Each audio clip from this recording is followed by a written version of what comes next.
Coming soon to YouTube, guys. Coach, we fucking say the same thing all the time. You gotta call it the fish market, bro. Ain't no other. Oh my God, the free range. Yeah, ain't no other way around it, bro. You know what I'm saying? But hey, real quick. Okay, so while we're on that, real fast, let me read this super real quick. So I'm gonna ask both of you guys. I have a question for y'all. What jersey you guys getting? Might get Turner and Sims. If I get anybody's jerseys this year, it's going to be Michael Mayer. And I might get a little, maybe Trey Tucker. You know what I'm saying? I don't know. But I'm going to stay away from the jerseys this year. I'm just going to roll with my Devontaes. I'm going to roll with my Josh Jacobs. I'm going to roll with my Max. I'm going to keep it real simple this year and just and do the Charles Woodsons, Tim Browns. I'm going to have my old school jerseys. I'm going to keep it simple and plain. This year, you have to earn my money. You have to earn my money. So I've been on that shit. I mean, I always. Now, you've been like that forever. Yeah, but me personally, I drink the Kool-Aid every year. So, I'm always I want everything Raiders. So, like, I just go out and buy everything. And that's a detriment to me and my bank account. So, bro, I'll go and buy a Bo Jackson jersey. I'll buy a Bo Jackson jersey in every color. I'll buy a Marcus Allen jersey in every color. I'll buy a Howie Long in every color. You got to be a legend or you got to be a guy that, like me, I still, my Crabtree jersey, now I'm starting to be able to fit back into it again. So I don't look like a thick-ass bag of groceries with it, right? But my Crabtree jersey, I'll still wear that because I love Michael Crabtree. That was my guy. He was a dog. I fucked with him like that. That's me. You have to be a guy that has to earn it for me. The only guy that's on this roster now who I've invested some money in is Devontae Adams and Mad Max. You have it. Hey, Ham, I want to ask you this. What's up? And Wasted, I'm going to follow up, which I think I already have your answer for the first one. A surprise cut from our sophomores. Our sophomores? From our sophomores. Ooh, let me think.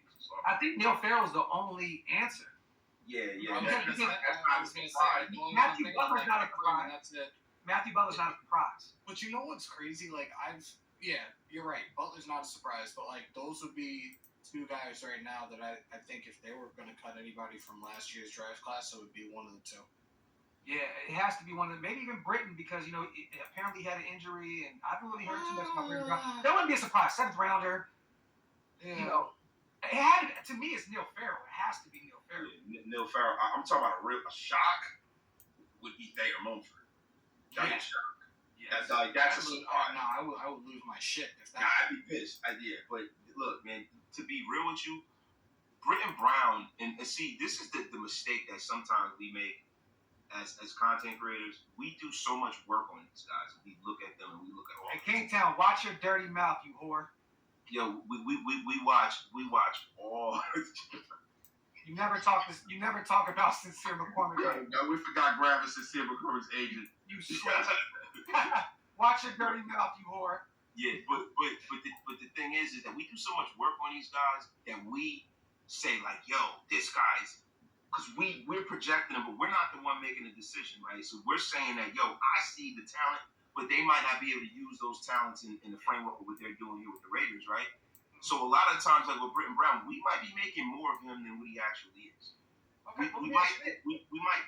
It's easier to say who would be the surprise cut from sophomores because they really got a chance to actually see what these guys can provide, right? Who would be a shocker that we took in this year's draft that didn't make the 53-man roster, that maybe ends up being on the practice squad? We're not going to we probably wouldn't cut any of these guys. We'll probably just sit them down on the practice squad, try and develop them a little bit. Who would be a shocker that we would put on the practice squad potentially? And I'm hearing good things about Bernie. I'm hearing good things about Jay. Hearing good things about Ayo, even though he's going to go through his bumps and bruises. And Ayo's... Who would be a shocker? Trey Tucker. Wait. To be put on practice squad? You said a shocker, Grab. I don't think it's likely. That would be a shocker because He's realistically, right now. Yeah, but you know what? Realistically, with this draft class, like I can't see somebody that was actually drafted in this class going to the practice squad right now. I don't. Me neither. I think Jay would be the only guy. Jay would be the only guy I think that'd be surprised.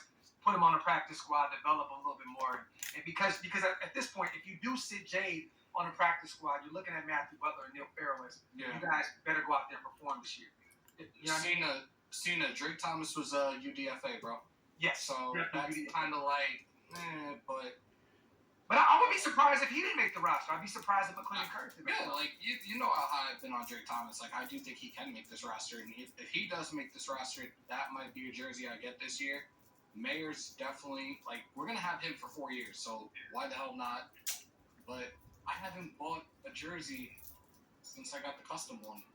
So you see, like I have Raider shirts and Raider hats left and right. I might not get a jersey this year. Salute See, to Alex. I'll go ahead. I've always been really uncomfortable wearing a shirt with some other man's name on the back of it. You know what I'm saying?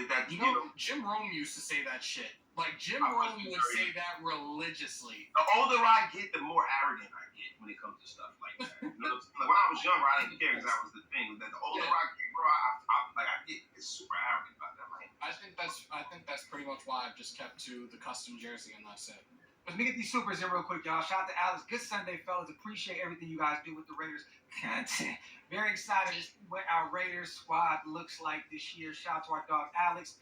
Charlie, I'm going to be honest, bro. I think that Josh is going to be a Raider. I think it'd be okay. But me personally, you know, I would stay away from it. I got the OG 28 in the closet. I'm just going to wear that. I'm not buying an 8. You know, just to play it safe, because even if he does come back this year, there's no for sure that he'll be back the following year. So, you know what I mean? So at this point, I have a feeling if he does come back, we're going to be dealing with the same exact situation the same time next year when there's 12.1 million on the board instead of 10.1. So, hey, Charlie, bro, play it safe. Go with a guy like Devontae who has a lot of years left on his deal. Max, you know, play it safe, brother. Shout out to Mateo. Crabtree was a savage. Big fan. Good work, fellas. Crabtree will be out there next weekend, you guys, and I'm definitely trying to link up with him. He'll be out there all at the alumni party and all that shit. I definitely want to get him on camera and ask him a few questions. Salute to Mateo. Shout out to Junior as well. Is Marcus Peters' jersey safe? I'm buying that. I don't give a shit. I know you are. No, I was like, bro, he's from the crib. Like, you know what I mean? Go to California.